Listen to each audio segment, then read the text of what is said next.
Okay, so I wanna start this out with a little bit of a brain teaser for you. I think this will be fun for everybody though, like especially if you go to the movies because we haven't been in years. Yeah, So, at least 3 years.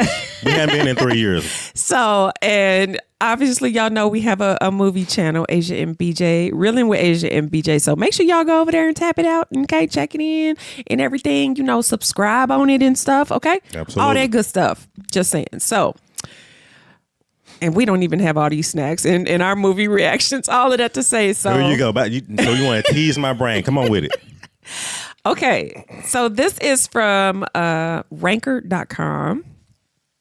I want you to name the top movie theater snacks. The top movie The snacks. top 10 movie theater snacks. Like, so when you go to the movies, what are you buying at the register to watch the movie? Okay. Okay, so Candy wise or just what comes the snacks? movies? Okay. Yeah, Okay. everything they sell at the movies. So you got to know 10. Give me 10. And I'm gonna write them down so I can see if you get it. How many you get right? Okay, I got the cheat code for this one. Okay. Sour Patch Kids. Okay. I'm gonna go with hot dogs, Okay. popcorn. Are you naming these in order? No, Okay. You want to name them? Try to name them in order. Or you just want to give me like the top 10? I'm gonna give you top 10. Okay. I'm gonna give you top 10. Okay. So Sour Patch Kids, hot dog, Okay. nachos, Okay. popcorn. Okay. Damn it! What? Is it Gobstoppers? That's 5. Okay.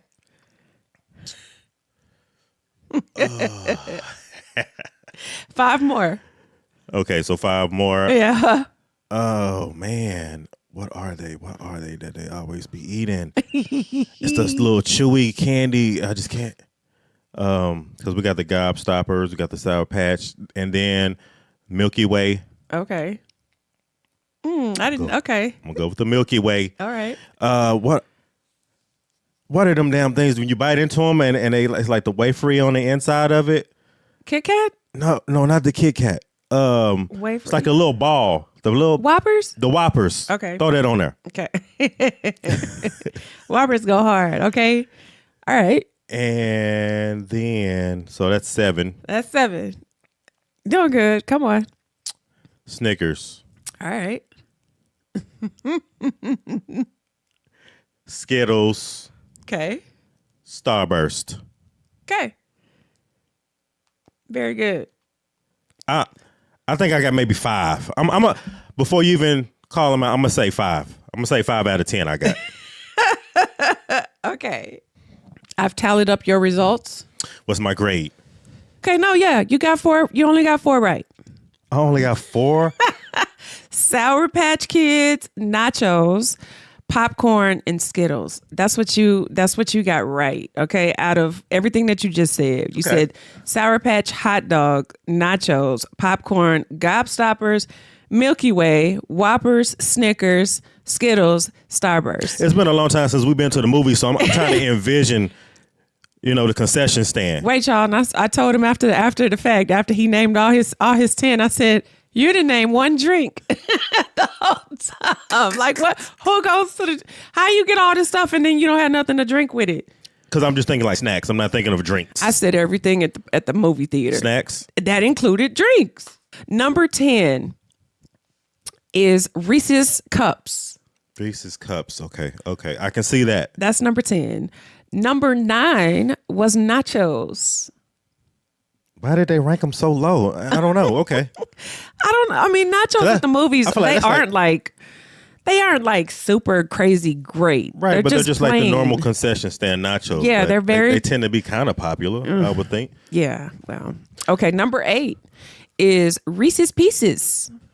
Number 7 was Skittles, so you got that right. Everybody loves Skittles. If you don't like Skittles, especially the movie kind, they got the big ones at the movies. Right. Yeah. Okay. Number 6 is the Kit Kat bar. Number 5, icy slushy.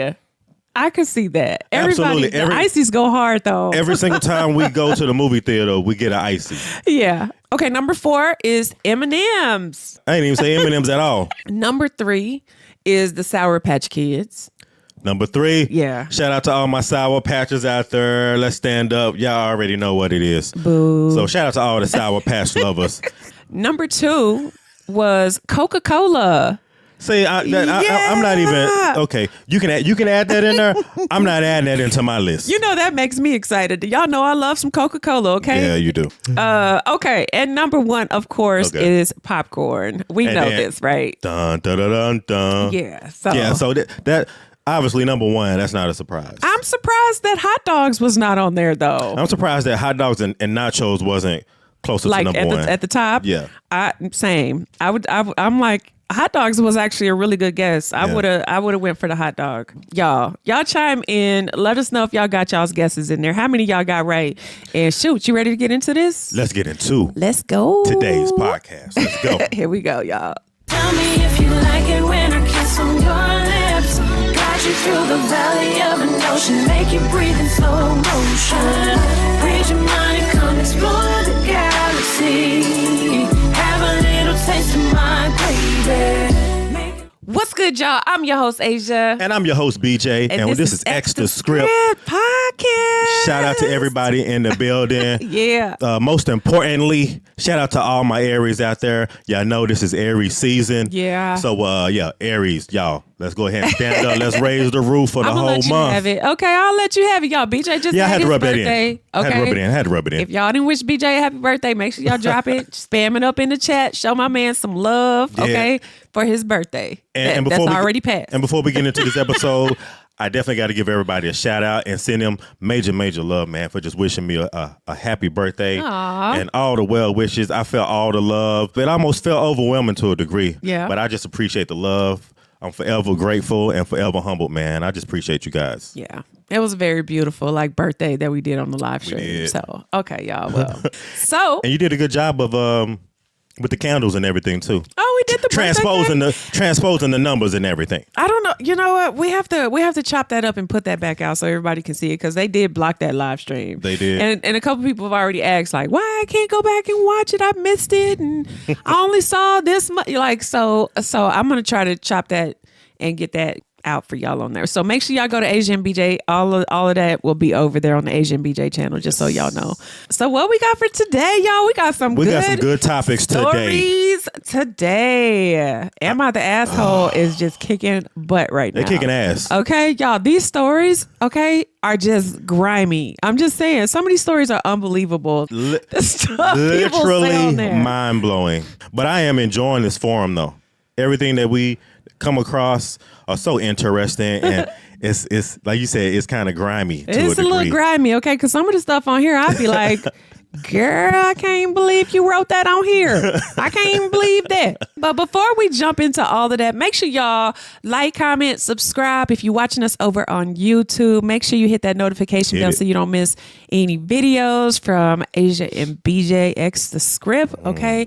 Also, if you listen to us on the streaming platform, okay, go ahead and hit that download button. Show us some love, okay? Leave us a review. I would really appreciate it, if you just said something really kind and sweet and stuff in the comment section or something, or something. Absolutely, because those reviews, they help us too as well when we see them and have an opportunity to read them. Absolutely. And like I said, we definitely welcome that constructive criticism. Yeah. And we gotta actually, y'all, and I'm gonna tell y'all too, make sure y'all sharing this, okay? And shout out to the fam, because last time we called y'all out, I was like, y'all gonna stop watching these videos and not saying anything in the comment section. So I saw some people y'all start chiming in. Yeah. So shout out to the fam. Yeah, y'all actually came out last episode. Y'all showed up and showed out. Shout out to y'all. If y'all want some more of this content, I gotta see y'all engaged and stuff, and y'all showed out last time, man. Absolutely. Okay, so I'm gonna go ahead and get into this.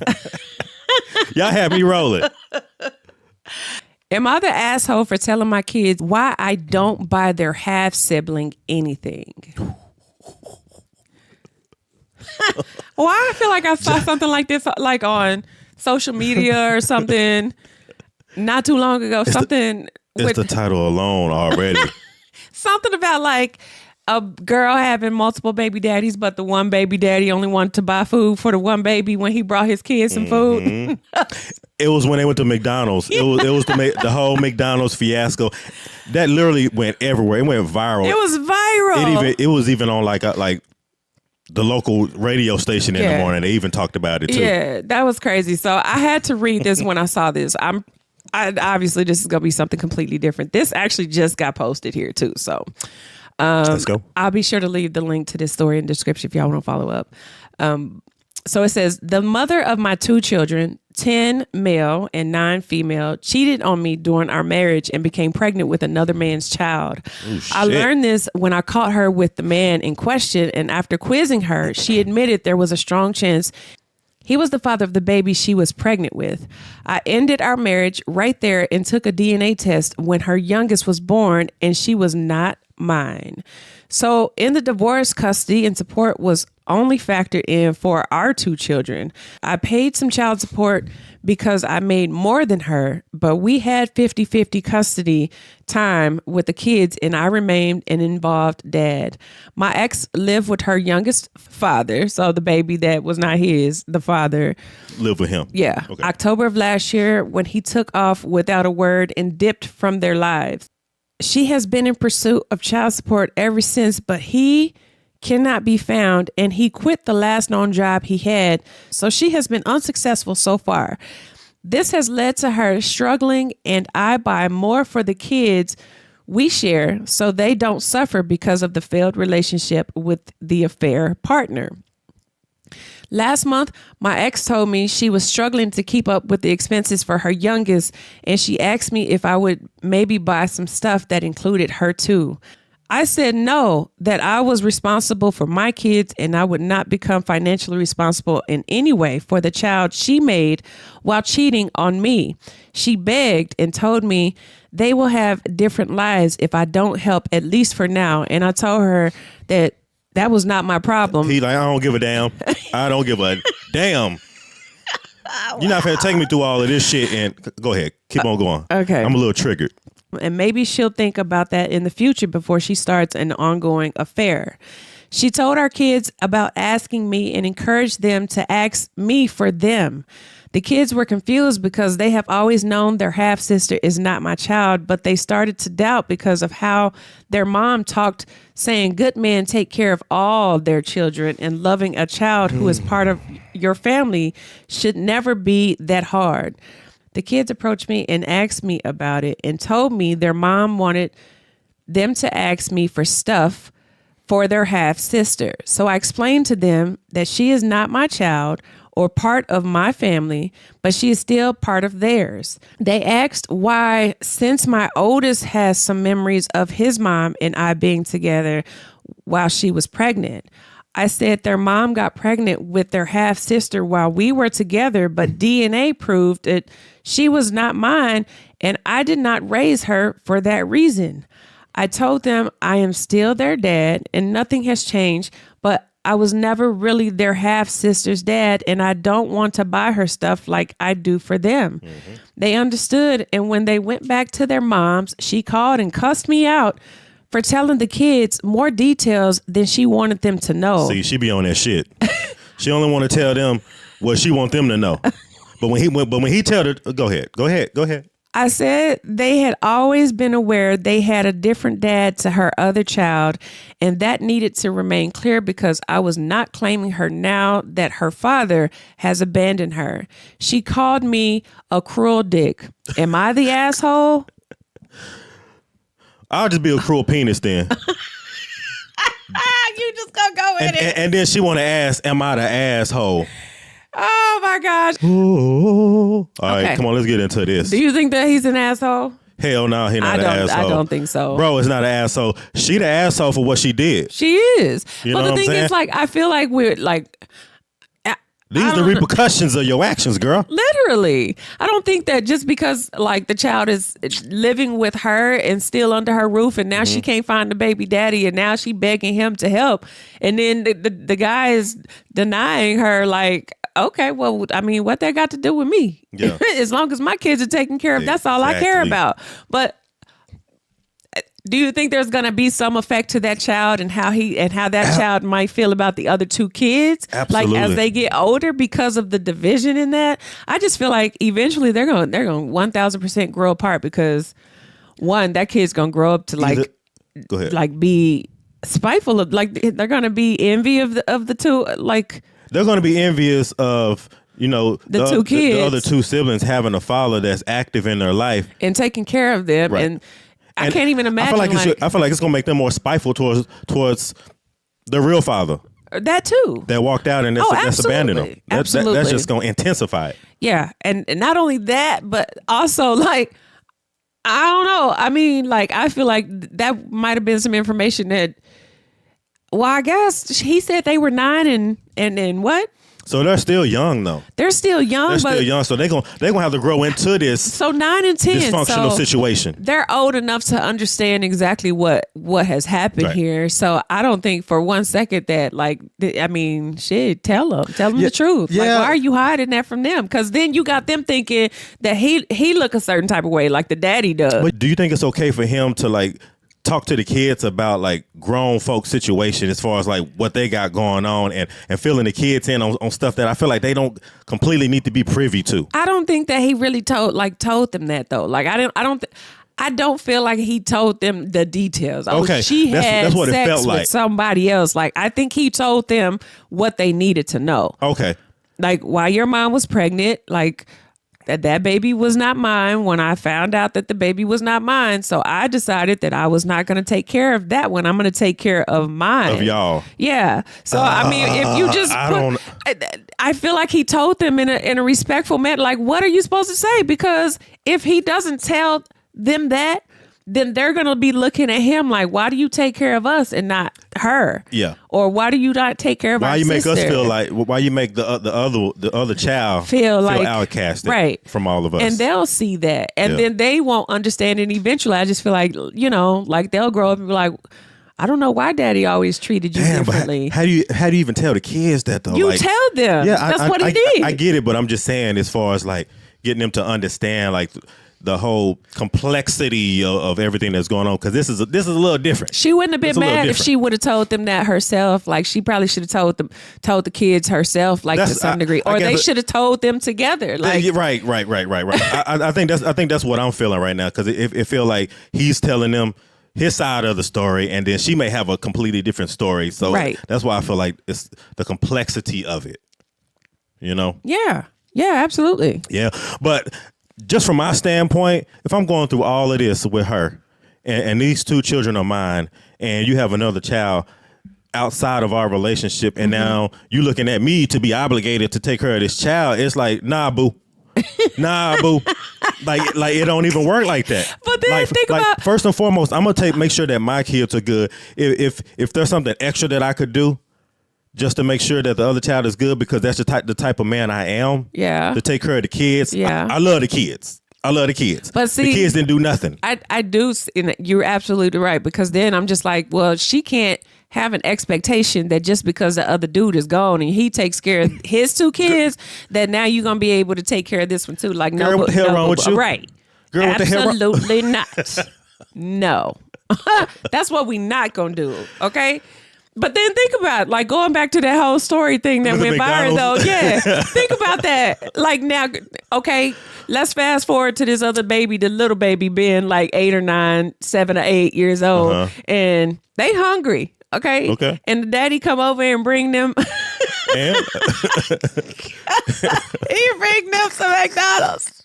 Here you go, baby 1 and baby 2. Okay, here y'all go. Yeah. And baby 3 sitting there like, just looking like, I just want a nugget. I want a Happy Meal. I just feel like my heart would just not allow myself to turn around and leave that baby standing there hungry. I just could not. I just couldn't do that. Right. And that's what I'm saying. The woman in you, the man in me, wouldn't be able to leave that situation like, because it's almost like kind of like being petty to a degree. But honestly, yeah. But what if like you are really in a financial bind where it's like, okay, I do enough just so I can get by and make sure that my kids are good. And I think that's something that you got to take into account too, because some people's like, my money is for my kids. Everything else is like, you got to figure that out on your own. And it's kind of, it kind of sounds kind of shitty though when you think about it, but it's like realistically speaking, like I can barely feed myself. So if I can only bring food over here for my 2 kids, like that's all I can do. Like that's literally all I can do. Right. So when I get my check on Friday and I come home or, I bring them McDonald's per se, they going to have their 2 Happy Meals. And the other kid, I got something off the dollar menu. I got them something off the dollar menu. But it's cool. At the same time, no, I don't know. Like, I guess when you think about it, it's like, nah, he ain't wrong. But then it's like, how do you, I don't know. If I could just walk up to those babies' faces and see that they, that kid needs a pair of shoes or that kid needs something. And like, maybe something like, I'm not talking about drastic, like a dental, we need to pull all the teeth and braces. Yeah, no, absolutely no. You're on your own, okay? Period. You got to figure that shit out. Yeah, but like I'm just talking. When it comes down to just the basic essentials, right? The simplicity of like just taking care of a kid, feeding them, clothing them, bathing them, homing them. Yeah, I mean, we're gonna make sure you got the basic essentials, but like I said, if it comes down to more than that, it's like, baby girl, you're gonna have to figure that out on your own. And I see how that can cause like friction between like the baby mama and the baby daddy. Right. I feel like the baby daddy will only do that to get back at the baby mama, as far as like buying just his kids food and then the other child don't have no food. I think that's more along the lines of like how their relationship is bitter between them two. So it's like it's kind of like a little jabby jab to get back at her. That might very well be the case though. Sometimes it's not even the kid. It's like her. I'm finna get my kid something to eat and I'm gonna do it in front of her. And that's it. To piss her ass off. Period. He's not an asshole. Why is he obligated to be financially obligated for somebody else's kid who disappeared? Right. Like, and again, I feel like that just comes with the whole connection that they used to have together. So she's just trying to make all of this one thing, as far as like all the kids, and we were together, and this used to be our family, and it's like, nah, boo. Did you see that Ancestry.com? Did you see that paternity test? What it said? Look in my eyes. Yes. He not mine. I don't have to do nothing. Oh gosh. But you have people that's petty like that do that. That's on that type of time. But you can't you can't blame him. It is not his fault. So whatever it is, at the end of the day that they figure out eventually, like I feel like he's gonna forgive at some point, and maybe he'll come around to like not necessarily treating the kid that way. But at the end of the day, no matter what, that's not his problem. It's not. Top comment says, good. Not the asshole. You are not obligated to financially support your kid's half-sister. And it doesn't sound like your explanation encouraged a divide between them or similar. If your ex didn't want them to have more information about the situation at hand, she shouldn't have tried to use them to manipulate you. And see, that's key. Yeah. That's key. I forgot about that. The manipulation. Okay, yeah. That's what she doing, man. What type of shit she on? It almost sounds like, okay. Because I forgot about just that part real fast. Girl. Okay. Don't send the kids over here to make me feel bad about it either. Please, can you buy her some? No, hell no. And see, it's females. Females do that. But then, but look how it makes him look by doing that. How it makes me look in front of all of them. Even telling them no. Right. And see, another thing that you got to consider is that I make sure y'all have what y'all need. You do have to consider the fact that you have, how your biological kids are going to look at you treating their half sister that way too. Right. You have to consider that too. So, you just got to tread lightly, but I feel like there's no wrong and there's no right way to go about this. But at the end of the day, it's like, you ain't getting more than what I want to do. That's it. Like, you're not finna manipulate me and try to put me together. That part. So hey, that's all you got to say about that. That's all I got to say. It's getting hot in here because Asia, you know my past, you know where I come from. Okay. You felt some type of way about that, huh? That one, man. It just be some shiesty females, man, out there. Am I the asshole for refusing sex with my wife after complaining about a lack of sex? All right. Refusing sex after complaining about a lack of sex? Yes. Okay. I see the wheels turning. Let's get into it. Okay, let's go. All right. My wife and I have been married for 10 years.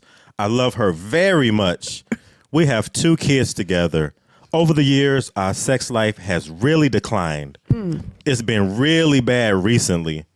Check this out. We've had sex twice in the last 6 months. Oof, what is going on? Twice in the last 6 months. Did he say how old the kids were? No, not yet. This is the worst it's ever been. Wow. We've tried counseling. We've tried a sex therapy program. She thinks it might be hormones, but won't go to get it checked. I've gained weight and I'm losing it now to see if that helps. Well, when we were having the sex discussion, she just said, okay, fine, let's just have sex now. I said no because the okay, fine didn't exactly sound enthusiastic and more like she was just trying to shut me the hell up. A few days later, the conversation came up again and she said, I offered the other day and you said no to me. To me, sex should be fully enthusiastic and she would want to do it. But she says my expectations are too high. Am I the asshole for saying no to enthusiastic sex, or should I be happy with what I get? Oh. All right. So just a little more context. We are both in our 40s. We split household chores, and I do at least 60% of them. We occasionally go on dates, but she prefers family activities to one-on-one dates. For her, weekends are for family activities. She has plenty of freedom to go out with friends or by herself if she wants to every now and then, and I stay at home with the kids. She occasionally goes out with friends, but it's rare. I do not want to separate or divorce. She has no desire to get her hormones checked. She is on birth control, but only recently. She was off birth control for 2 years. Lack of foreplay isn't an issue. When we do have sex, she definitely gets hers. She wouldn't fake it because when she's not feeling it, she tells me. She doesn't like to be randomly caressed or touched or massaged. Her love language is acts of service. I've asked her if I fulfill this, and she always says yes. So again, am I the asshole for refusing sex with my wife after complaining about a lack of sex? Oh man, that's. I want your take on this. I feel like I can go different ways with this. No, because. Why? So he refused it because basically she seemed like she kind of repulsed by it, like the idea. Of it was sex. almost like him bringing up the fact of like us having a lack of sex, and so she's like, I'm just tired of. Okay, let's go ahead and do this now. Let's go ahead and get this over with. Okay, well, I wouldn't want to do it either. Mm-hmm. Like if you said that to me, I'd be like, okay, well, fuck it then. Right. Go to bed. Shit.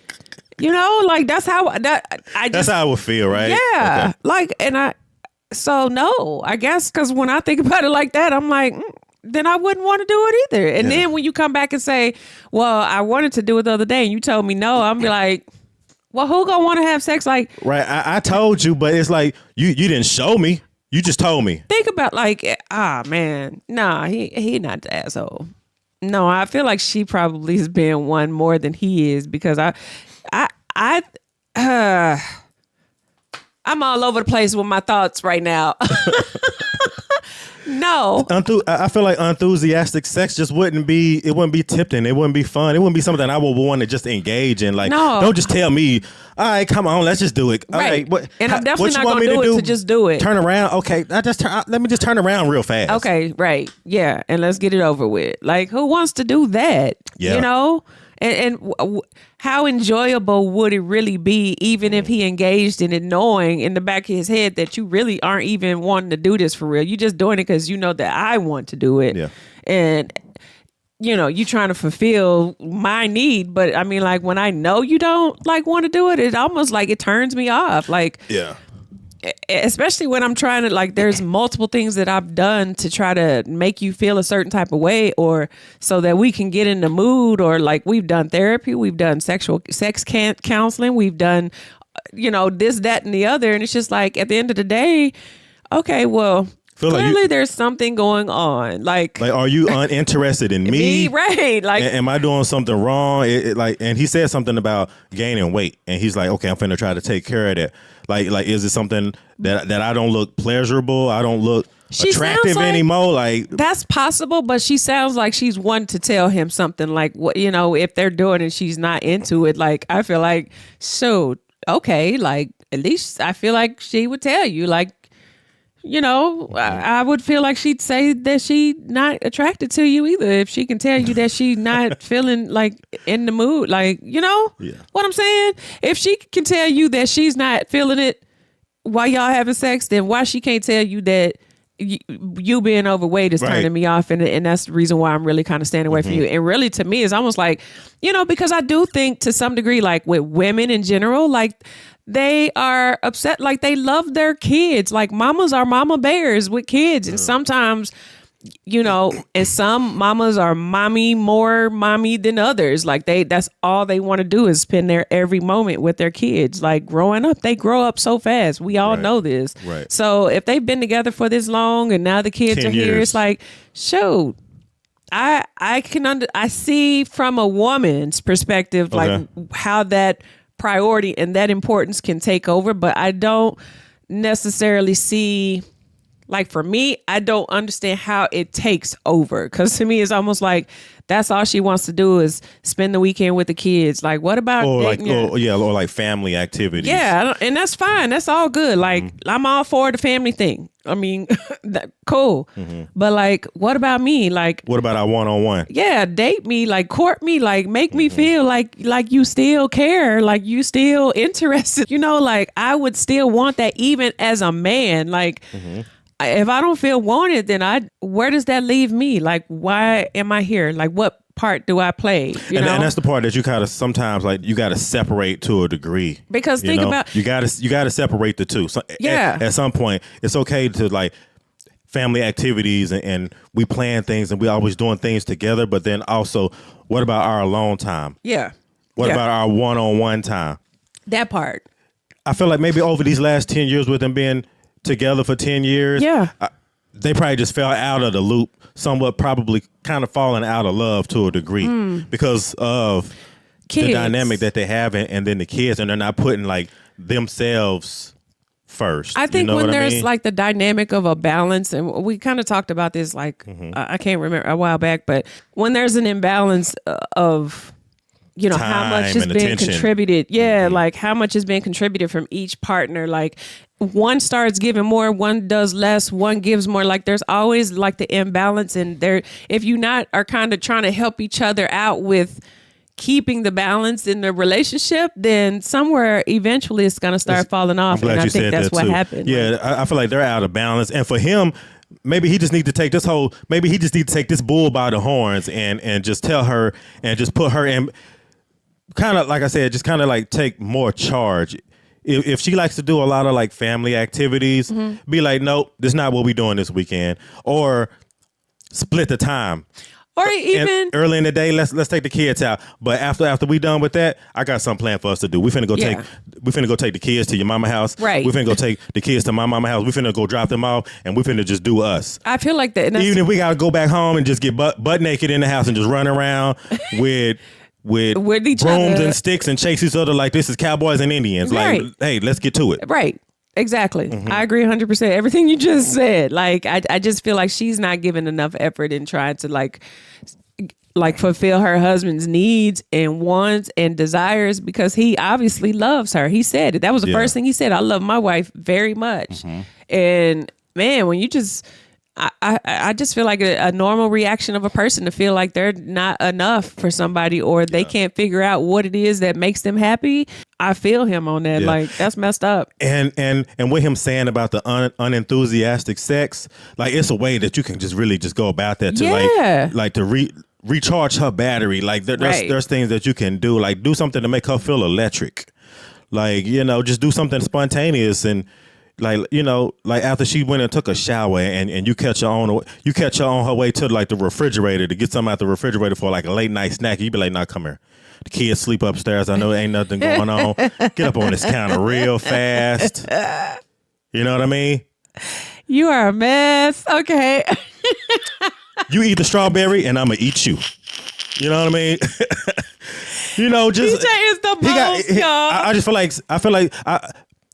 like the freak is in there. The freak is in her. It hasn't left. Yeah, He just gotta but there is exercise it out of her. To his point, though, Do like, a sexual exorcism. there is a possibility that her hormones have changed, and so for that reason, like, she's just not like functionally, like, whatever the issue is with all of that. I'm not no medical doctor to know. Yeah, me neither. But like, when you kind of just get out of it like that, like, it changes you. It does. You know. You know, but do you think it could change you to a degree where it just completely just shuts off at 40? I don't know. No, I don't. But then again, it's like, I'm not a medical person to tell you if that's the case, because birth control has been known to kind of give you all these different hormone problems and stuff. Really? Yeah. Like, long time. I didn't know that.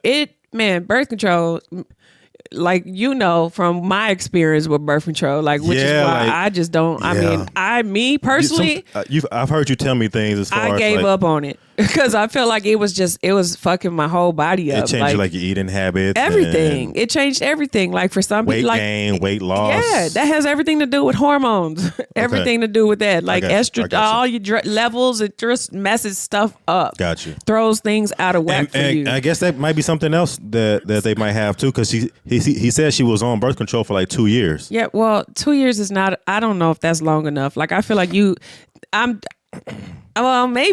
I mean, everybody different. Honestly, I feel like every time I hit the 2-year mark on the same type of birth control, that's when I started having problems with it. Every time, like, it would go like the year, maybe hit that 2-year mark, and it would seem like every time everything shit starts fucking up. Kind of just. So I just, you know, that's the reason why I stopped doing it. Like, I didn't make that, like. Does it cause like mood swings? It can do it. Like, I mean, in terms of, I guess in terms of like sex and wanting it. I think like, you know, it's the same thing with certain types of medications, like, just for as it would be for a man. Like, and sometimes you don't even know. It could be blood pressure medication. It could be anything. It could be medicine you take for anxiety, medicine you take for depression.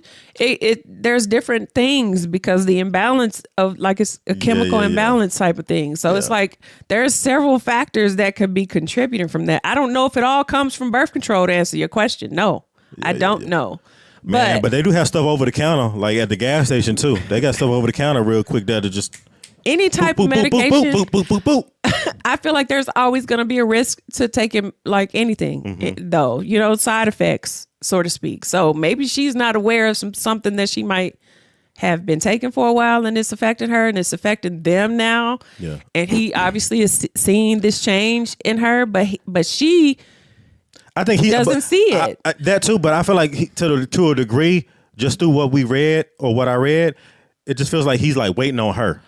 Yeah, well, to come around to want it, and if that's your wife, like, take the bull by the horns and put that thing on her. I would just want to know, like, want to know, like, her thought process behind it. Like, you know, when you've attempted to touch her, because he said when he touched, like, she don't even like to be. She don't even like that spontaneous stuff. I'm just and trying if she to don't like it, I'm gonna make you like it. Like, why? Like, what has happened that you can't? Because I just don't, it doesn't sound like something bad happened. Like, they got into a fight, or like she's physical, or like, it just sounds like something naturally has changed her mindset, and he can't understand why. And she probably doesn't even know that she's been affected by something that has changed her body. You know? And it might just be just the everyday thrall, the everyday throes of just being, you know, being a mommy, having children, right. That too, working, having to provide for the family, food, cooking, eating, and she gets to a point where there's not enough time in the day to think about having sex. There's not enough time in the day to think about one-on-one time, so we can, like, reconnect. Unless these are little kids, are we talking about? Did he say how old they were? If they've been married 10 years, maybe they've been together a little bit longer than that. Yeah. So I'm not 100% sure. I'd be curious. Like, if they were like 2 and 3, I'm like, yeah, she probably is, like, tired, wore out. And, like, yeah, she's engulfed with children and being a mommy right now. Like, that's not, but that doesn't give reason why she's not showing him any affection in terms of like wanting to have sex with him. That's what I'm trying to say. That's her husband. Because if our kids are 2 and 3 and I need my Asia time, my mama Asia time. I think I need my time. Yeah, I don't know. You're gonna have to figure it out, baby. Man, You're gonna have to figure that out. Easier said than done for some people, but I do think that there's an issue going on for sure. Yeah. Like, and I think, you know, when our children were younger too, we kind of went through like a small little phase too. yeah, because it just seemed like a lot. Like cooking, working full time, coming back home, like driving the sex through kinda traffic. gets pushed to the back a little bit. Yeah, like it wasn't the priority. It was more so just trying to make sure everybody was straight. And then by the time everything was done for the night, it's like, shit, I don't want to do nothing else. Shit, I got to get up in the morning and do this all over again. That's it. Let's go to bed. Got to get up early, get the kids ready. Yeah. And again, some people don't know how to completely bounce back, and then just knowing how to balance the dynamic of like children, life. That probably more than anything, because I feel like once we kind of figured out like the dynamic, the balance, like how this is gonna work, especially with new kids, like new babies, like throw everything off for everybody, even kids that are already here in the family. They messed up too. Yeah, because we even kind of fell off a little bit sexually around that time too, and it seemed like once they got a little bit older, it's like we could focus more on it, and then after a while, it was just like freaking around and freaking even every day. Yeah. Next story. Okay, let's next go to story. BJ's the best. Okay, y'all. Let's jump into this next one. Okay. Am I the asshole for being honest about honeymoon sex? What's up with honeymoon sex? Being honest about honeymoon sex. Okay. This story is going to trip you out. Okay, so this is from Am I the Asshole also? My fiance and I'm 26, he's 28, are taking an 8-day honeymoon in Brazil, which is where he is originally from. This trip has been in the works for a long time, and a few weeks ago, I learned that his parents were hoping to stop by and visit us during our honeymoon and even asked to stay with us. We have rented a 3-bedroom place near a beach for 2 nights of the stay. I said, absolutely not. And my husband agreed. He told them no, that it's because we want our privacy. His parents, who I have grown very close to, sent me a separate text asking in a lighthearted way, I thought, if it was really a big problem if I agreed with him. And I said, yes, I did agree. His mom asked me why, and I was honest. I said, I want to be able to be open and free with him without thinking about house guests. She said, so this is about sex. I thought she was still being lighthearted, and I replied, if I'm being honest, I'm going to fuck his brains out in every room of that house. No response. So this has become a whole thing. My mother-in-law thinks I'm disrespectful. My father-in-law thinks I'm a sex monster of some kind.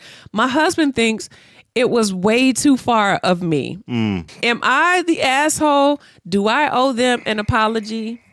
I feel like she owed him an apology for that one, man. I just feel like that because I felt that she felt the energy from her mother-in-law kind of like teetering towards getting petty, and so she's like, I'm gonna do you one better. Oh, you think you think this is all about sex? Okay, yeah, it's all about sex. I'm about to fuck his brains out.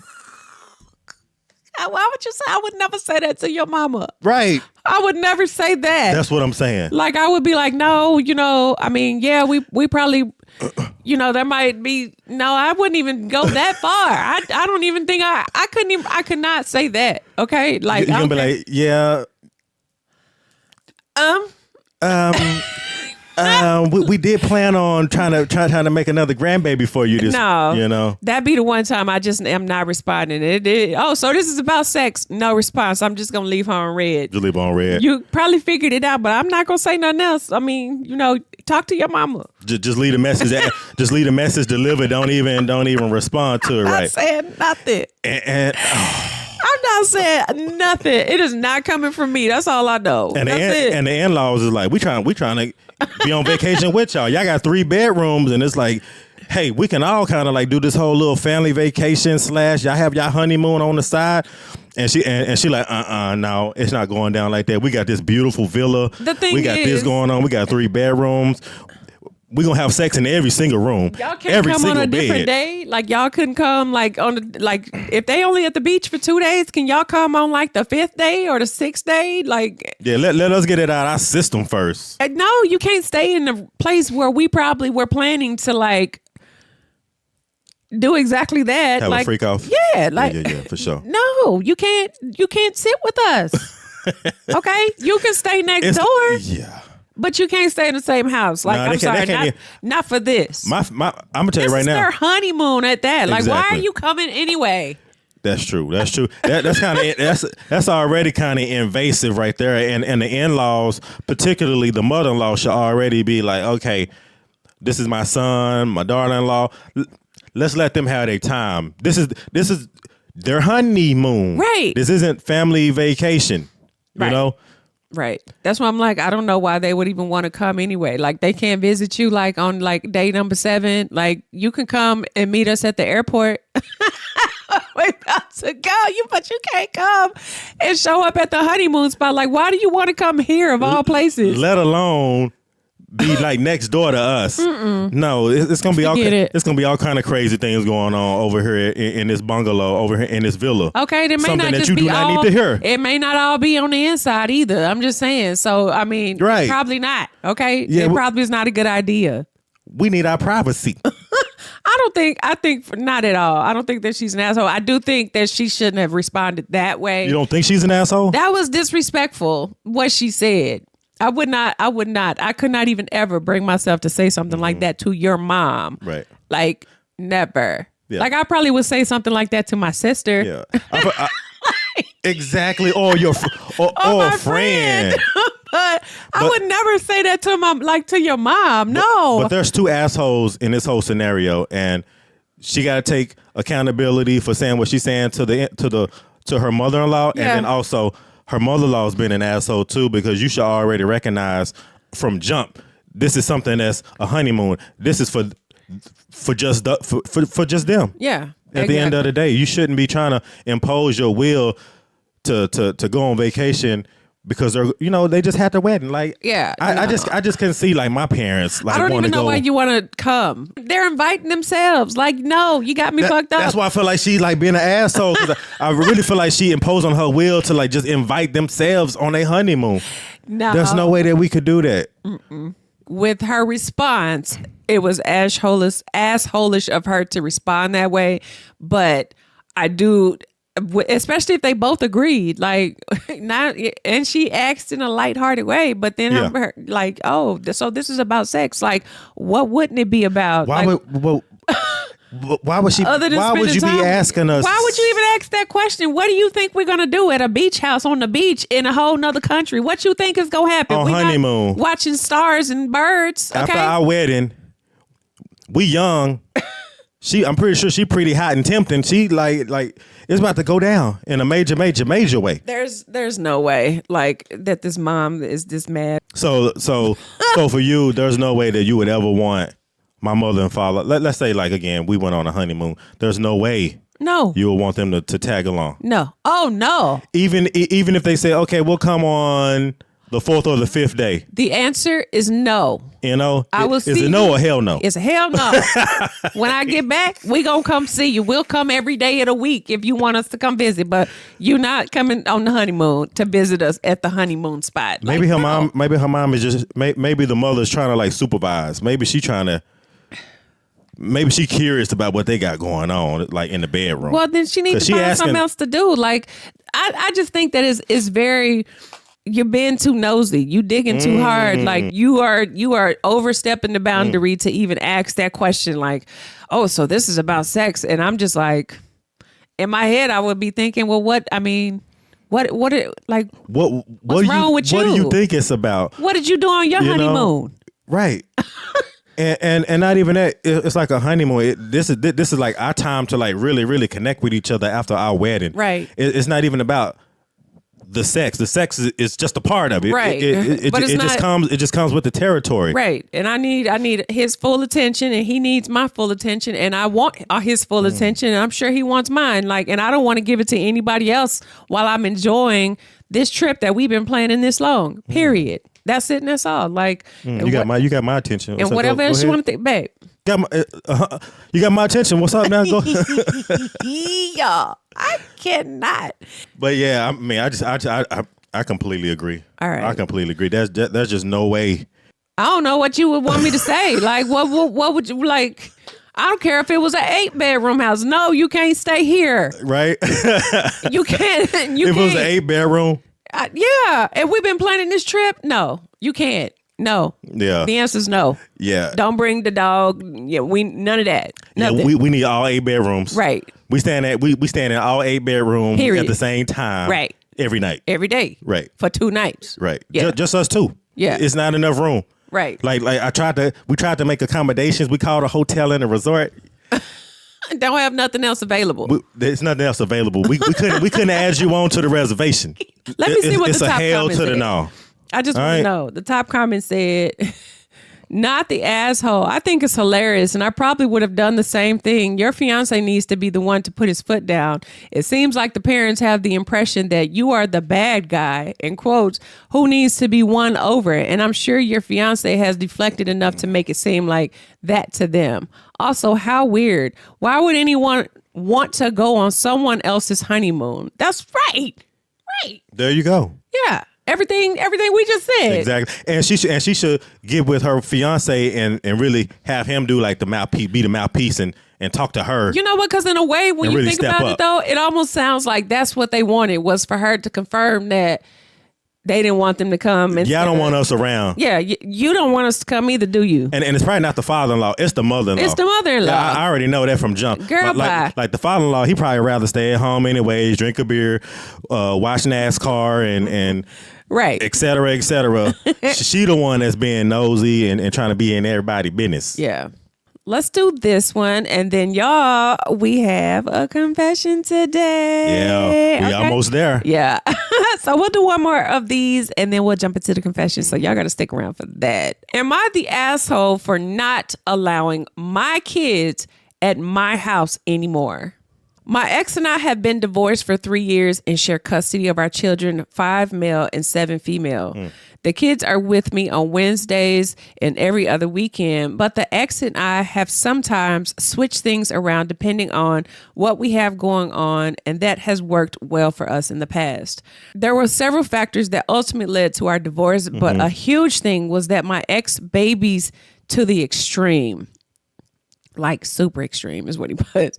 Both kids breastfed until age 3, and my oldest was spoon-fed until almost 5 years old.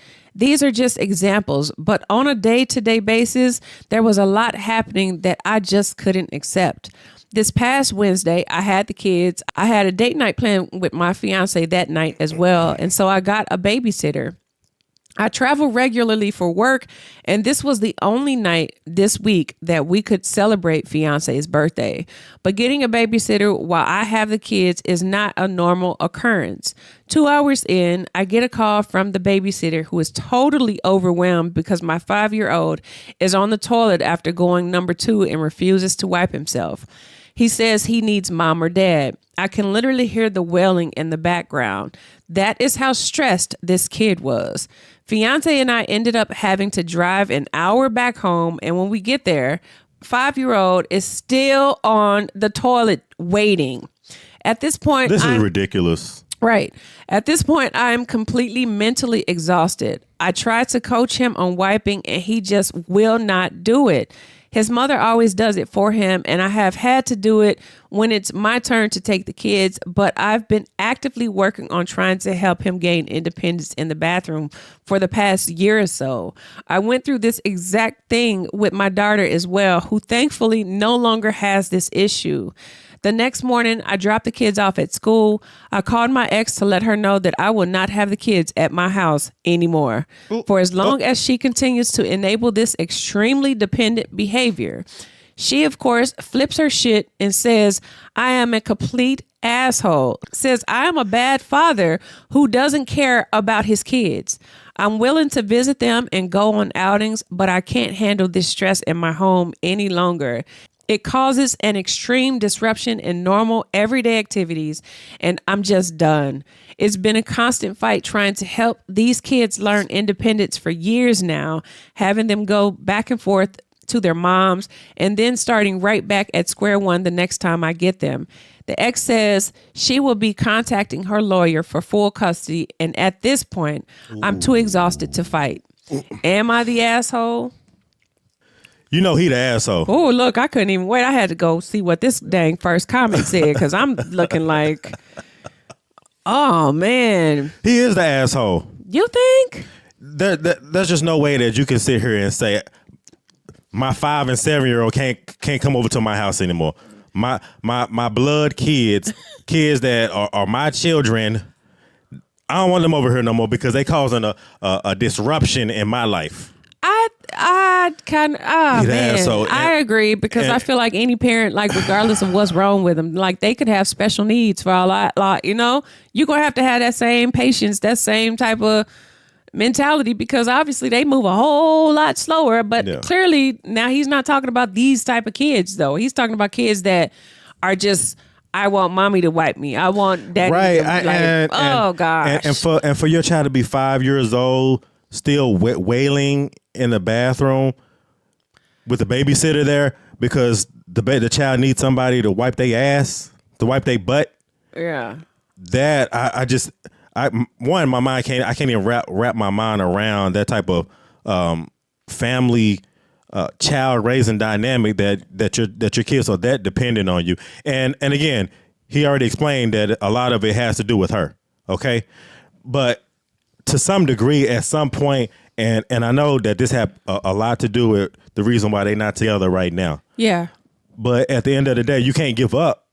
You can't just give up and say, don't bring them over here. I think he's just extremely frustrated though. Like think about okay, I get this far with them every time they come over here. It's like I've taught them how to make their bed. I teach them how to tie their shoes. I taught them how to put a ponytail up on their hair without needing me to do it. Like you feel like you get this far with them and then they go back home and then when they come back, it's like, I don't know how to tie my shoe. It's like they regressed. I don't know how to make the bed. I don't know how to get a bowl. I don't know how to fix my own water. It's like, what the fuck is she doing over there? You know?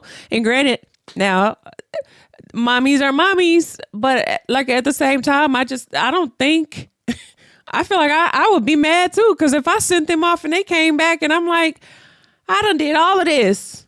We've been working on this the whole time. We've been working on this the whole weekend. And then they come back and you tell like, what are you doing? You know, we supposed to be working together because when you're not doing that, then that's going to tear you tearing it all apart. Like, obviously, clearly they got some dependency issues. Heavily, like, what heavily. You do?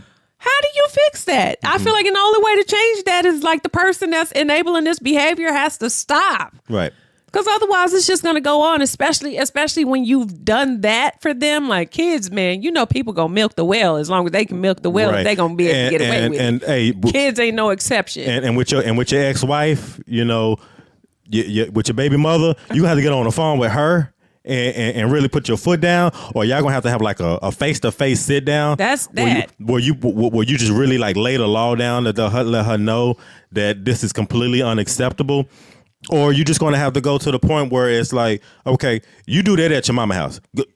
You want do that over there, but over here. You want your butt wipe? Okay, your mama do all of that. Oh, you can't make your cereal? Okay, you do that at your mama house. She can do all of that. But when you come over here, this is what the expectation is. I think that... And that's what your children are going to have to understand. Right. Because they're trying to take how they're being raised by their mom and using that same dependency with the father where he's just not even having it. And you just got to set that expectation with the children. Yep. And eventually they'll understand. Right. And get with the program. Yeah. And for that reason, like, you know, I do what you just said. I'm like, yeah, he is an asshole. These are your kids. Like, and you should like, regardless of the setbacks that you might have, we all have problems with our kids. Yeah. Like, whether that be grades, whether that be them skipping school, them doing drugs, like whatever it is. Like we all have problems with the kids. Like you are no exception to that at all. And I don't feel like this is like that big of a deal. Like it's something that has to be like nipped in the bud.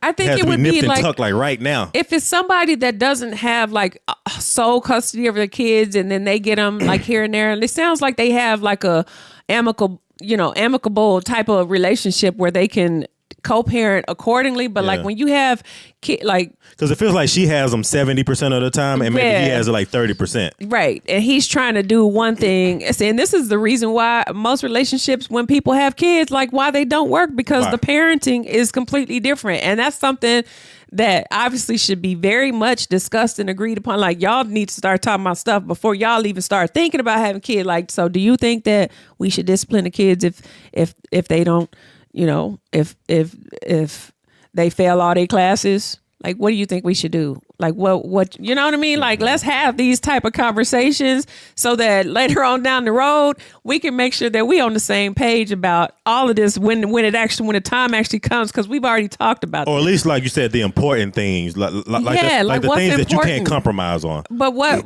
I think somebody that doesn't have the patience enough to be like, it's almost embarrassing to some degree. I think they should have a real sit down, like you said, and talk out like, let's get on the same page, because clearly we are not. Yeah, and it's really going to take like a real amicable, serious, mature adults. We're not going to be bitter. We're not going to argue.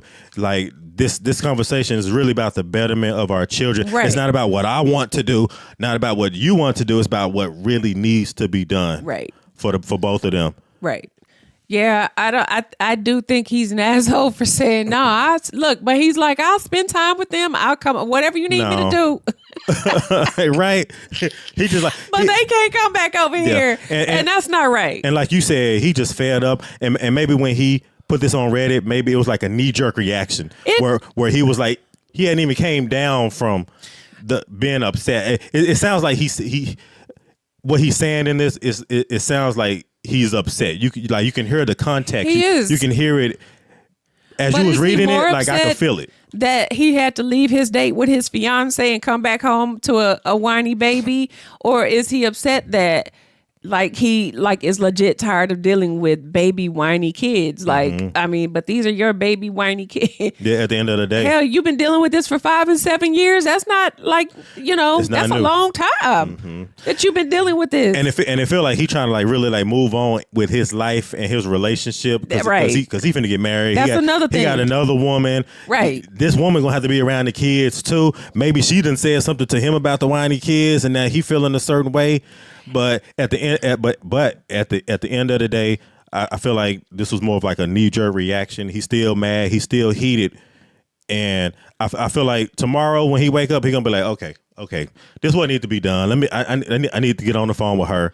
Maybe talk to her. How about you need to try to take more time to do what it is that you need to do with your children and continue your side of it and working with them.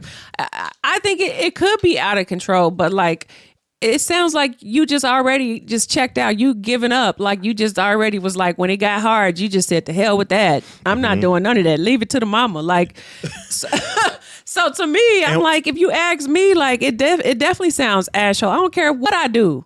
These your kids, period. There's no thing in the world. There's nothing in the world that they should be able to do as children that you feel like you don't even want them to be in your in the same present in your surrounding environment. And that's messed up. That mentality. You do that to them, they gonna do that shit to you too. Mm-hmm. Best believe it. Yeah, eventually. So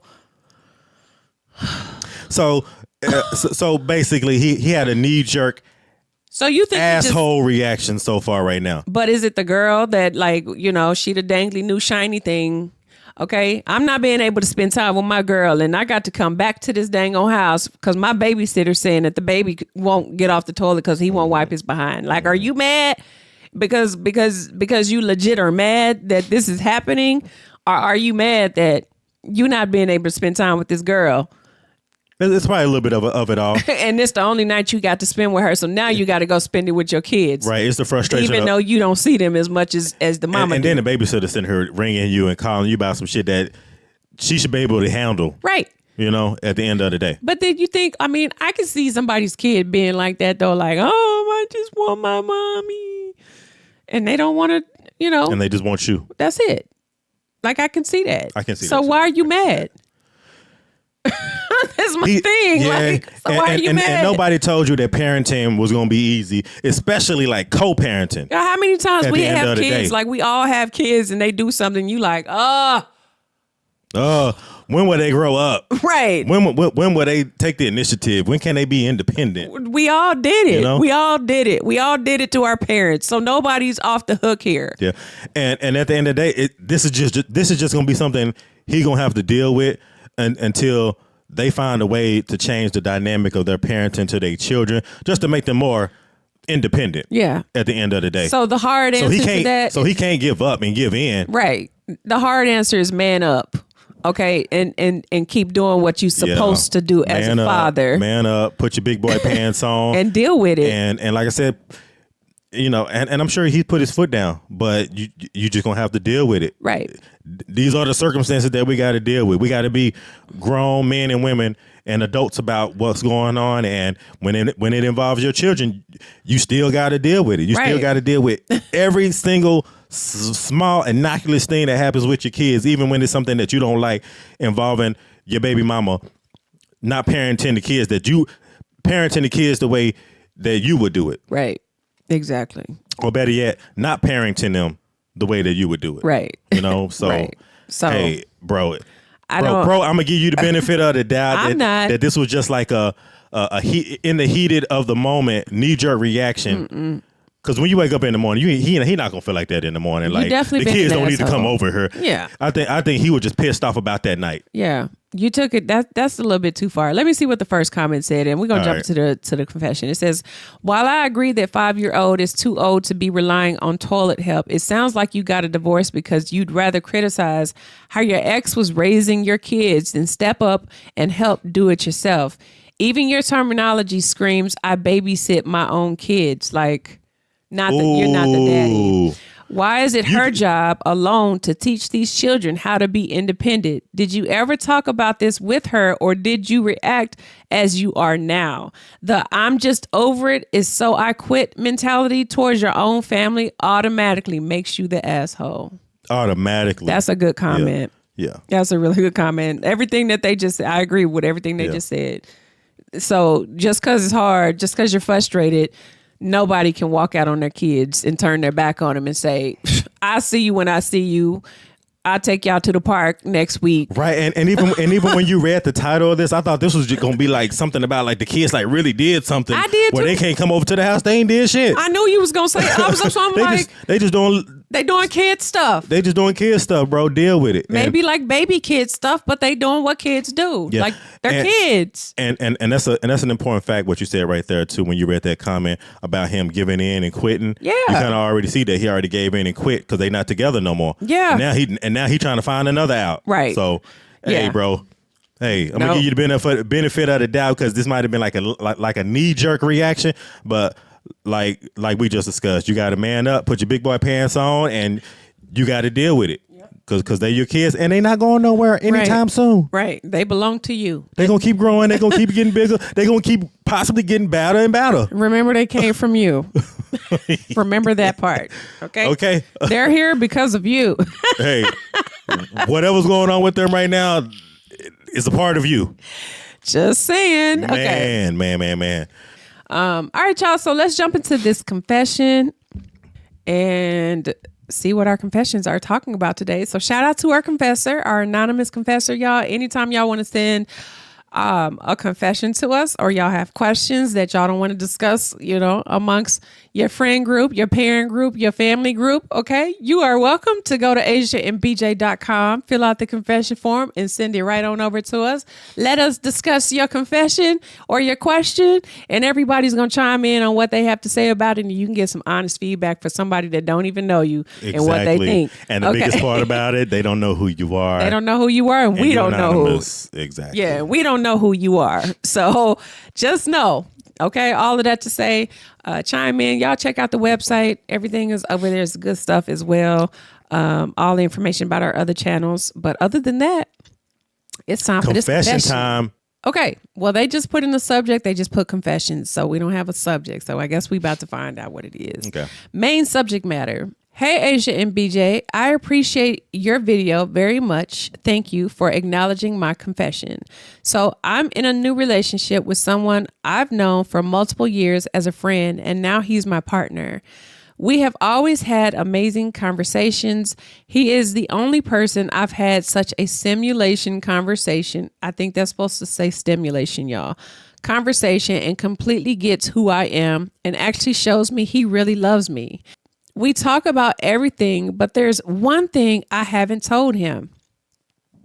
When I was 16, I was allowed to start to date. I started talking to guys, and they all came very toxic and abusive and used and judged me for their own selfish reasons. I became very protective and didn't trust anyone and was over it until I met a female at my school that was a friend of a friend. I was very surprised that I found her attractive.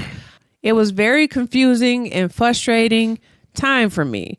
I was trying to find myself and what I truly wanted, and I went out of my comfort zone this one time to see, not knowing the trap she laid out for me. She started texting me every day, 30 plus messages a day or even more. She would cry when I would leave and never leave me alone. I couldn't breathe, literally.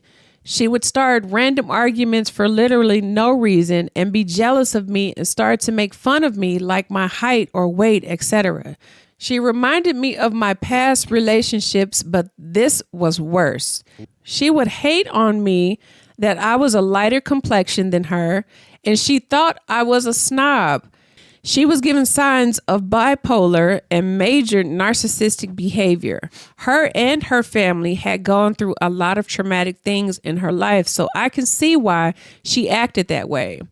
I couldn't get out of this relationship, was tearing me apart. I was starting to become her. You know, when people say you can become your environment, that's what I was going through. She peer pressured me into things I didn't want to do and made me very physically uncomfortable, so uncomfortable that it made me sick. Things that I regret doing till this day. I was in and out of the doctors that entire time because I was neglecting myself and was so numb to everything. She hung blackmail over my head and shown a fake smile to my friends who would never believe me if I told them how she treated me. I knew God was yelling at me to leave, but I knew that hell would break loose if I did. And it sure did. I let go of the relationship I realized was not for me. The attraction I felt at first turned into fear and strong dislike, almost hate. This wasn't what I wanted. When it was over, rumors spread about me and secrets were embellished, and exposed friends backstabbed me and left me to dry. Wow. Ex-friends bullied me and outcasted me as if I was a basket case and that I was to blame.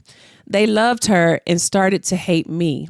It became so bad that I became very paranoid and couldn't get out of bed or even take a shower without looking at the door. I was scared she would start physically stalking me. My grades were dropping and my mom was concerned about my health. She saw the change in me. I had anyone, all I had was my faith to get me through it. It made my depression so bad. Many ending thoughts came to my mind often. At the end of the school year, I moved away and got into another school, but of course, COVID hit and I went to online school. A lot of healing and prayers got to where I am today. I've been single for 6 years trying to heal and better myself. I want to tell my new partner about the relationship I've been in and the abuse I went through, but even thinking about it gives me PTSD. No one knows about this. Should I tell him or take it to my grave? I'm afraid that he will think I'm someone I'm not. Thank you and much love to you both and your families. God bless. Extra info. What I tell my partner about my past, basically, is what they're asking. So would I tell my partner, would I tell my new partner about my past? I mean, just listening to it and listening to like the gist of it. That sounds like a lot. It sounds like a lot. I feel like that I would be a person that would be like open to wanting to like let it out. Like I don't feel like bottling it up and keeping it from, you know, your new situation. I just feel like maybe she's apprehensive because now it sounds like she might be embarrassed. She feel like she might be judged based on what she's going to tell him. That's exactly what narcissists do, though. It's like they make you feel so fucked up in the head and then hang over your head everything that you probably ever told them that you did that was bad or not good or probably not your finest moments in life. They just want to hold it and dangle it over your head. So the moment that you feel like you want to back out of it or say you don't want to be a part of something, then that's when shit hits the fan, because that's exactly what happened. And then obviously that person goes on to smear your name. Like they want everybody to give them the attention. Like the attention has to be on them. But for her, I feel like what she's saying is like, because when you carry that around with you, it's almost like you don't want anybody else to make or pass the same judgment upon you that person did to you, because they have made you feel so shameful about something that probably wasn't even your fault. Like maybe 10% you might have had something to do with it because you kind of stuck around and you got into this whole situation with them. But the fact that now you've gone on with your life and you still carry that bit of shame is what is that you are holding on to. Right. It's like, I want to tell you, because and what I'm thinking about, like with you, for example, I feel like when me and you first met and I started telling you stuff and I was trying to explain to you things, and it was like I would tell you bits and pieces, but I never told you the whole story. And then as time went on, it was like I started telling you more and more, and then you started seeing things that were happening. But then it was like, as time, obviously, as long as we've been together, now you've been able to put the entire picture together. But when I started telling you stuff like how it was like I felt like I couldn't tell you everything because I didn't want to run you off. You know what I mean? Like if I told you everything, you were going to be like, the hell with that. I don't want shit to do with none of that. Yeah. Or none of y'all at that. So it's like for me, I was like, I had to hold back. Like I wanted to say everything and tell you everything and spill out everything that has happened to me and everything that I have been through, everything I have been feeling and why I was saying what I was saying to you. But I couldn't express that without thinking in my head that you're going to think I'm crazy. Yeah. Or you're going to feel embarrassed by it, or the judgment that somebody's going to, because you don't know. So without telling your story. I think that's kind of like, I'm just trying to understand, like to make it make sense to you in terms of like why she would be like, should I say something? I think that you should, because for me, like me starting to open up about things like that, like also gave me like a whole different perspective about things. And I was able to see stuff that I couldn't even understand myself because I didn't have anybody that was on the outside of all of this that came in with a whole different mindset to tell me that this was not right or this is not right or something is wrong with this, or just to give you like, you know, and sometimes the truth hurt. Like it wasn't what you always wanted to hear, but to have somebody be able to relate to you, you might even be surprised. And I'm only saying that to say, I didn't mean to cut you off. No, go ahead. But I'm only saying that to say like from this particular aspect, I feel like you talking to somebody that it has nothing to do with any of it. Like, I don't feel like it's necessarily that you have to say everything at once if you don't trust them, because I feel like the trust is a big thing, like that, because you were betrayed so badly. And then you're trying to trust them with this type of information that you don't even want to tell. You don't want to tell a single soul. Right.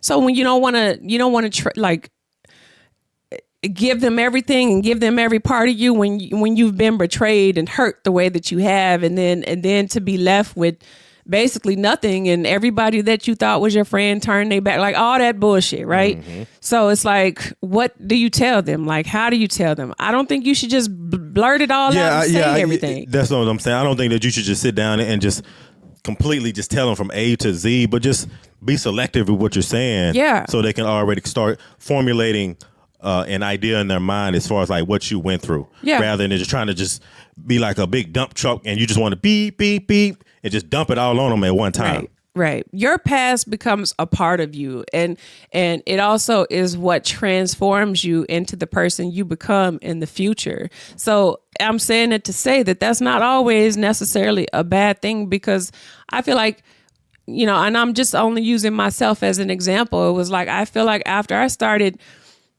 expressing how I feel, like I felt like, you know, you could understand why I was the way I was, why my mentality was the way that it was, even when it was like really stupid, you know. It was like, well, I think that because I always had to do this, or it was like this, or so on and so forth. So to me, it was like being expressive in that manner to me was allowing for BJ to understand who I was, why I am how I am, why I'm saying to you what I say, and why I feel that way about certain things that from a normal person may not be like, I wouldn't say that about my family. You know what I mean? But for somebody that's been through something, like in your case, this is your friends, or, you know, an ex-partner. Yeah. There's no difference, because narcissism is the same. Like the characteristics of narcissistic people are the same. Narcissistic abuse is the same. It's just a different story for everybody, but the outcome for the person that has to take the grunt of it all is always going to be the same.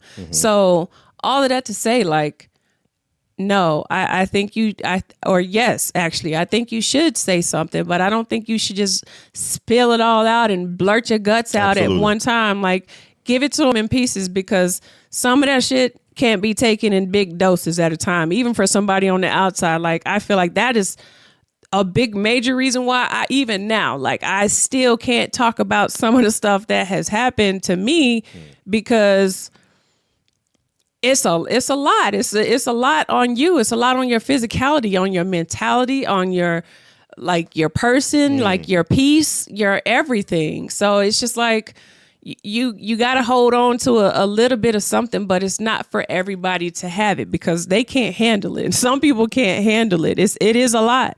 It's a lot.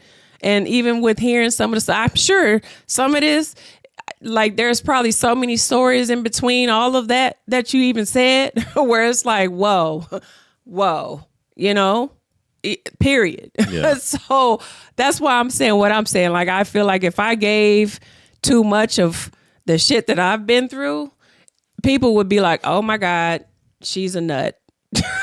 Like, I think that. I really do think that. That's the judgment that you feel when you're trying to explain these types of things to people. Right. Because at the end of the day, it's like you feel like after you've realized what you've gone through, that's when you start feeling like, obviously, like, there's the shame, there's the blackmail, there's the, you know, there's no reason for you to go around and try to clear your name to anybody, because they're going to continue to do what they do no matter what you do. They're going to do what they're going to do regardless. So whoever you decide to talk to or be in a relationship with going forward, like, I personally just would not dump that off on somebody that you're still getting to know, because that's a lot for them. Like, I feel like even now, like our story, if we were to tell anybody our story, just take out my part, but our part, I still feel like a part of that would be like, oh my God. Like, from somebody that doesn't know us, right? Like, hearing shit that we, like It the probably- stories we it could probably- tell. Yeah, it probably would be like it definitely would be eye opening. But that's where you have to like trust that person that you're with right now, Right. And trusting them with this type of pertinent information because, like I said, you can't just go and just divulge and tell everybody your business, Right. Because some of this stuff you hold real close to your chest because it's your story. At the end of the day, And it's made to make you feel crazy. You're gonna feel crazy. That's the part. That's what they want you to feel. That's the guilt. That's the shame that they want you to carry. And at the end of the day, it's that 9 times out of 10, I feel like what has happened to you was not all your fault. Like maybe you didn't have all the capacity there to make all the right decisions when dealing with those type of people because they're so manipulative, so controlling. They have all the right verbiage for everybody, all of it for everybody. This is what they do. This is what they do. Like, this is what they do. yeah. Day in and day out. And when you're not that type of person, you can't be the trying to hide from everything that has happened because you don't want to talk about it is only going to make it worse. Instead, like speaking on it and talking about it and standing in your truth is what gives you your power to say, like, fuck, like whatever you think of me after I say what I got to say, I don't give a fuck. Like, I don't. Yeah.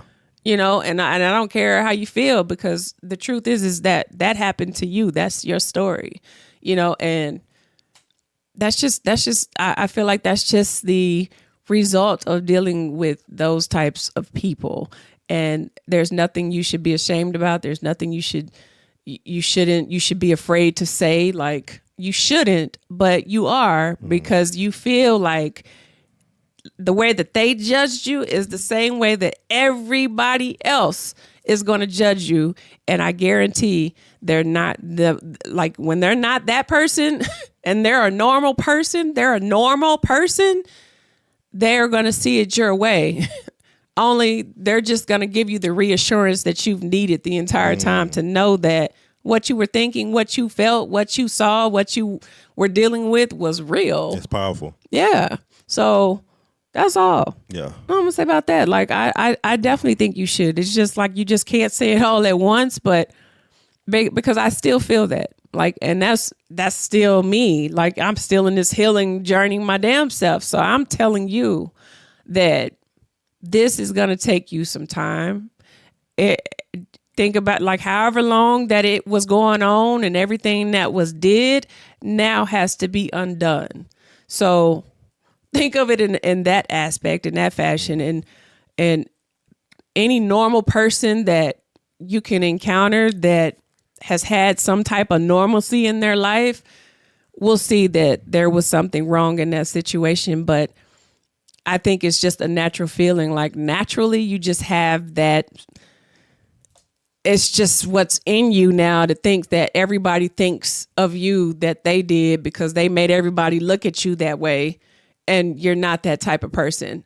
But you got to get out of the mindset of thinking that just because that's what they made you look like to all your friends and your whoever else and whoever was involved in that is not what somebody who doesn't have anything to do with that shit is going to think of you, because they don't. And you just gotta be willing and open to open yourself up like that. Yeah. You know what I mean? But that's the hard part. That's what I'm saying. There's a balance, and it's hard. And when you're healing in that journey, it takes a lot of time, and really, I think it's just about you finding your inner strength and being able to get over some things and overcome some stuff. And fear, more than anything, fear is a bitch. Because now you're just like, well, now I don't even know who to trust. I don't know who to turn to. I don't know who I can tell. Right. I don't know who I can open myself up with and be interactive with, and they're not going to do me the way that is. Because when you're discarded like that, like, I feel like that anybody that's been discarded, whether it be in a relationship with a family, like whatever it is, it's like you might as well tear a piece of paper and throw it in the fire, because that's it. They done with your ass. Like, just like that. There is no coming back from that. What else? They've taken everything from you at this point. Everything they can bring you out to dry. There's no more energy I can get from you. Oh, you want to be done? Now you done for real with me. So now I'm really finna be done with you, and I'm gonna let everybody else be done with you too. That's what they want to happen. But somebody that doesn't know you and doesn't know anything about that, and you are who you are, you're going to be who you are with them, and they're going to see you completely different. That's the thing, you know? So when you're in the same circle, I think it's easy to influence. Like, think about somebody coming into a circle and going, hey, let's all not like her because she didn't buy me a drink. Let's all not like her. So everybody in the group now doesn't like you. And then here comes somebody who you've never seen, met, heard of ever in life that doesn't know any of them people that decided they don't want to like you. Yeah. It just makes it tough to trust people with that type of information. Yeah. And again, like I said, it just comes down to them what it's going to look like. You've probably been through some stuff that makes you feel embarrassed.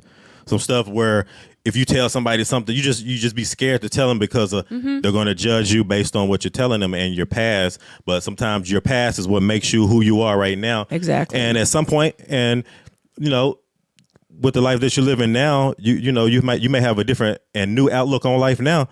And some of that stuff you just got to get off of your chest, or it's just going to fester. Right. And then it also lets your partner know that you're with right now. Just it gives them like context as far as like what you went through, what you've been through, why you think that why you think the way that you think right now, and it gives more context for them to understand who you are. You know, right? Exactly. So you have to give. You got to be open to your past because it's gonna let itself out at some point. That's what's gonna set you free. Like that is what's gonna free you from everything that you feel in terms of like that fear of even discussing something like that with somebody. Because ultimately it's like if you hold on to that, like you'll forever have those same recycling, vicious, toxic thoughts in your head, and it'll never fucking leave. I guarantee it. And a lot of stuff that she was explaining in the confession is like some stuff that I went through too, even before we met, with dealing with a past relationship where someone's like super clingy and you're just trying to figure out why they act the way that they act and why they're trying to manipulate you. And, even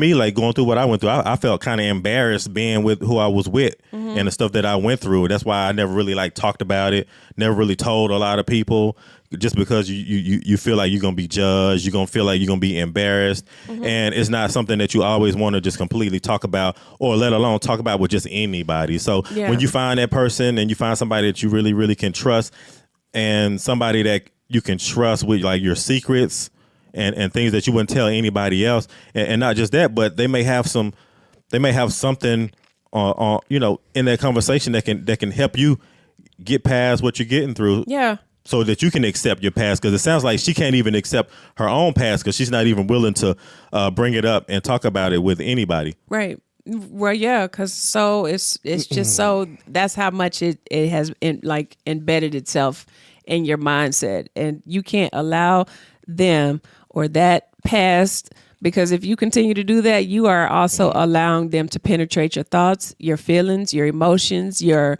future, your everything. And that's the whole point. They still have that power over you. So take it back. Don't even let them live in your head rent free, because that's what's happening. You letting them live in your thoughts rent free, and whole time they out there continuing to do this to somebody else. They on to the next, moving on, living their best life like nothing in the world bothers them. Yeah. And really, it's like they're the most insecure people in the entire world.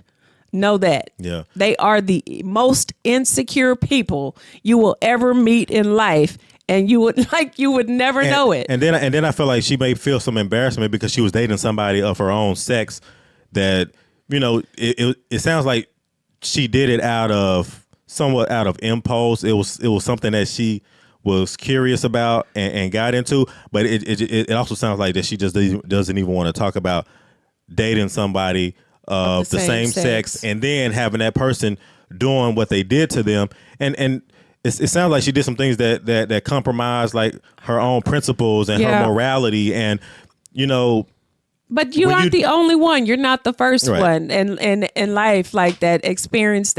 Like you probably wouldn't even know how many aunties and cousins in your whole family done did the same shit, and you ain't never heard of it. You wouldn't even you would be surprised. Yeah, uncles, brothers, same thing. Okay, like You would be surprised. So just because now it's known that other people might know, like, you ain't the first, you definitely won't be the last. And so what? Like, now, like, that's a thing now. Like, so, okay, like, next, okay? That's it. And just be open with sharing that information with somebody, because you got to tell somebody. You have to. But just be selective with who you tell, and make sure that you're telling somebody that really, really loves you, that's really looking out for you, that's looking out for your well-being, and more than anything, that's going to let you tell your story without being judged, without you feeling embarrassed, you know, just all of those things, just so you can let it out, so you can like move on from it. Because again, like you said, you don't want to let anybody that doesn't have anything to do with like your real, true well-being, and somebody that's not even, you know, here for your progression in life to be living rent-free in your head. Somebody that has nothing to do with what you're doing right now. And so, you know, sometimes you just need like therapy too, because, you know, she went through this for a while. Yeah. And, you know, further talking to somebody about it and just getting like the reputable help that you can get to really talk through it and get through it, you will get through it. You will. Yeah. So for that, you know, I commend you on even this is a step, like even this, just to say that you know, you wrote us, you know, this is a step, but don't allow those people to continue to control your thoughts and your feelings and everything else, especially when, you know, like in those types of relationships, a lot of the times with narcissists is that you do a lot of things and you go against a lot of your own principles, and more, like, even when you know something is not right, you still go along with it because you want to please them. You want to make them happy. You don't want any problems. You don't want to step on any toes. So it's like you do things that you don't do, or that you didn't agree with, or that you really didn't even care for to begin with, but you did it. And that's the part that messes with you. That part is what messes with you. But just because again, like you compromising your own morals and your own principles and the things that you stand for. Right. It's like you pretty much threw all that stuff to the wayside to appease somebody else, and it don't even sit well in your soul and your spirit right now. Exactly. And that's the part that you like really, really juggle with. Yeah. So when you know that that's not like, even when you felt internally that, you know, your internal self was like, man, I really don't want to, damn, I just don't want to do this, but I'm going to do it. You know, like, I just hate that she felt like she was pressured into doing those things, because you know, when you feel like you forced to do things, I feel like. But the thing, they're gonna always say, "I didn't make you do it." They're gonna make you. I didn't make you do it, but you kind of did. You kind of really fucking made me feel like if I didn't do it, right, like shit was gonna hit the fan. So I did it, like there. You know? Yeah. So just know, like, that's what it is. And the thing is that I just feel like when your inner person is someone who's not that person, that doesn't change that inner person in you to say that, oh, like, just because I did something that I wouldn't normally do that. Like, if anybody else, any other day, like any other day, any other person, you'd be like, hell no, I'm not doing that. I'm not doing that. You know, like, because you know that's what you would do. You know that's what you would have did. Like, you wanted to do that, everything in you said that is what you should have done, but you didn't do it. No. That doesn't make you weak. It just means like means that you're human. You got shit. Yeah. That's it. You know, and you shouldn't be embarrassed by that, like, at all. Shamed. And shoot, like I said, find your peace, find your power, and take it back. Don't let them people like carry on as if this shit never happened. Talk about it and discuss it so that you can free yourself. So you can heal from that. Yeah, for sure. So that is my 2 cents. You know, I know I probably went on, but y'all know I feel strongly about narcissistic stuff. Okay, y'all know. So yeah, for sure. Yeah, that word just said me. You know. Okay, but yeah, you was a little triggered. I can tell you definitely was a little triggered with this particular kind of confession. Yeah, I kind of took over that one, but you know, I'm only speaking from experience, and when I see stuff and hear stuff like that, the one thing like that sucks about finding out about narcissism is like a lot of people don't really understand what it is, especially if you've never lived that, if you've never experienced it, and then people use narcissists as such a loose word in today's society that it's just like, you really don't, like, it just sounds like a shitty word for a shitty person. But like, no, when you really dealing with a narcissist, you really don't even know you dealing with one until after it's over and everything is all said and done. And then when you feeling like shit, like the world is just on top of your whole fucking head, that's when it's like, oh, that was what was happening. Yeah, that's when the light bulb goes off. Yeah. Mm-hmm. So, but then by then it's like you done went through. Now all these things done happen, and it's like, if only I knew. Mm-hmm. If only I knew. But the problem is, like, that's why you shouldn't be ashamed or guilted into thinking or feeling bad about anything because you didn't know. That's it. So. All of that to say, hopefully that helped somebody and made you understand a little bit better and gave you some clarity and just to let her know that there's other people out here that went through a lot of crazy things too and past relationships, whether it's a partner or it's like family, but just know that your past is part of your present and it's part of your future, but like you gotta like let it out. You gotta let it out some kind of way in some form of fashion, especially when it festers and it's something that bothers you on a daily basis. Yeah. Especially when you're trying to move forward in a new relationship too. Right. Just know that every person you encounter in life is not going to be like that person. They're not going to hurt you the same way as that person. So don't make that person that you meet going forward. That could be a great person for you and you wouldn't even know it because that's a fact. Not letting go of what has hurt you in the past. So don't fault yourself or stop yourself from progressing in life because of that. Like every person out there, there's some great people out there. There's great men. Absolutely. There's great women that can really, really take you apart from all of that. And it'll take you away. It'll change your life. So all of that to say, y'all chime in. Let us know what y'all think about this in the comment section. You want to close it out? If y'all are watching right now, make sure y'all like, comment, and subscribe. Hit that notification bell so y'all don't miss any videos or any episodes from Asia and BJ X The Script podcast. If y'all are streaming right now on any streaming platform, the auto download button, go ahead and click it. Yeah. Actually, you got to slide it to the side. Go ahead and hit that auto download button and hook us up and just make sure that this gets downloaded on any streaming platform. Yeah, y'all. And that's all I got to say. Hug your babies, kiss your loved ones, pet your dogs, y'all. I love y'all so much for everything y'all do for us. We could not be any of what we are without any one of y'all. And for that, we are truly, truly thankful. Everybody stay safe. Have a great weekend. And we're going to see y'all in the next episode, y'all. Absolutely. Y'all take it easy. Y'all be safe. And we're going to see y'all next episode. Yeah. Peace and blessings. Bye.